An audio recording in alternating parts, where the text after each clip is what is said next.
taas na, no? Okay, good morning mga kamaster. Nanapunta sa lugar nga yung problema na po nila mga kamaster kay barado na po nila kitchen. Ito na naman ang gagawin natin ngayong umaga. Ngayon mga kamaster, nagtataka ako, halos lahat ng customer natin puro mga problema nila puro barado.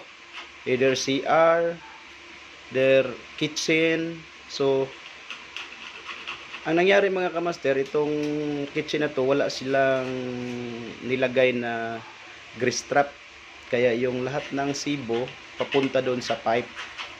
Alam nyo ba mga kamaster, yung pipe mga kamaster, sa tagal na ginagamit ng yung mga sibo, palagi siyang nagdidikit sa pipe. Halos kaya nagkos siya og barado ng mga sibo kasi matapang kasi yung sibo eh. Kaya ngayon mga kamaster, nagpabili tayo ng grease trap. Ayan. Ito yung grease trap mga kamaster. Ayan. Ito yung grease trap. Ang purpose ng grease trap mga kamaster, ito screen para yung mga sibo nandito lang lahat. Kaya every week, sinabihan ko yung mga dito, every week i-cleaning nila para hindi mabaho kapag 1 week nila, 1 month mabaho yung nasa loob. Kaya every week para hindi masyado mabaho. Okay mga kamaster, tara, ito gawin na natin.